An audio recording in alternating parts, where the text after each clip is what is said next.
Hi, everyone. Dr. Mike here, your favorite analytics and management instructor. We have a lot of YouTube subscribers these days, and if you want to become one of them, go ahead and subscribe. We'd love to have you. And if you have any comments, please leave them in LinkedIn as well. I love checking them out there too.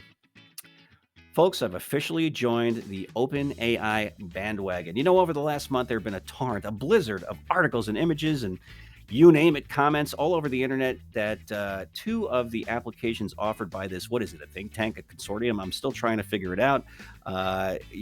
ChatGPT, which writes nearly flawless verbiage, and an associated product called Dolly 2, which generates innovative images signal the end of academia. Well, I'm going to show you a quick demo of the tools, and then I'm going to tell you what I think. Stick around. Okay, so we're here at the OpenAI webpage. And I got to be honest with you, I watched this video, and I don't know. Yes, they're doing all this stuff that's benefiting humanity until it doesn't, I guess. I'm going to look at Dolly 2 to begin with. Now, this is based upon the Walt Disney character WALL-E.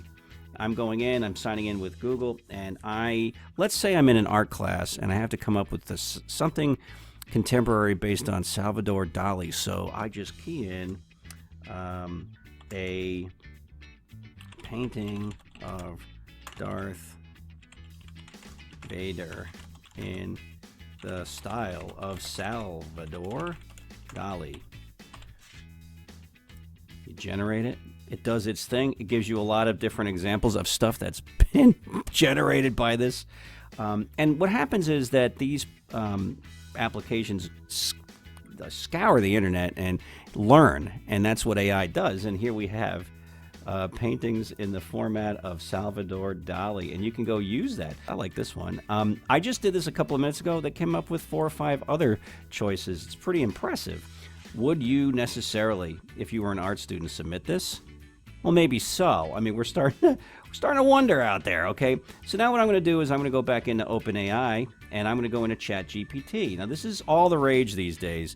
You come into this innocuous green screen, and then we say try. Let's say now I am a student, and I'm a student taking my, Dr. Mike's, research methods course.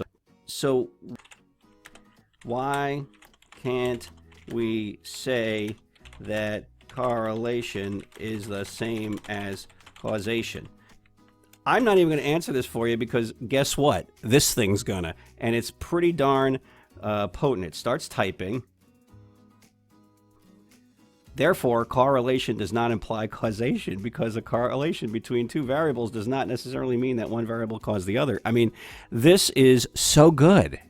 It's really good. And that's what makes it scary for academics. After seeing these tools, do you think that academia is about to crumble because of AI? And that's only if you believe that cheating is the undoing of academia. Folks have been cheating for centuries. I mean, since we were using stone tablets to learn, right? I mean, students are going to be resourceful, and if they want to cheat, they're going to cheat, which brings me to the real key word that has no relationship to technology, and that's ethics, right? And the definition I learned a long time ago resonates with me, and you might have heard it. If you stand in front of a mirror all alone, how do you feel about yourself? Can you live with yourself? I know myself, I never cheated in grade school, high school, or college. It was the Catholic guilt. I got to be honest. But also, it was the realization as I went along that when I got into industry, I better know what I was doing. And the way to know what you're doing is to learn it in school. And that means to not cheat. Now, ChatGPT, well, it basically is really good. And so if you want to cheat and use something to help you write, well, you're going to do it. Now, I've heard or read some articles that pointed out that, well, it's an evolution of the way we do things. And now students are going to become editors and all that. Yeah, but you're not creating. So you're not really learning as well as you could. And, I've had some students tell me over time, professor, fake it till you make it. And my answer is you really shouldn't do that because I've actually had or I've seen 2 people have nervous breakdowns as a result of overselling themselves. And when we use a product like ChatGPT or we just cheat in general, well, that's what we're doing. We're overselling ourselves by the time we're looking for our, to land our first job. Okay. Is it unethical? Absolutely. But I also want to ask the prospective person out there who might be, or the person who's prospectively thinking about using ChatGPT, this question. You're faking it if you do it.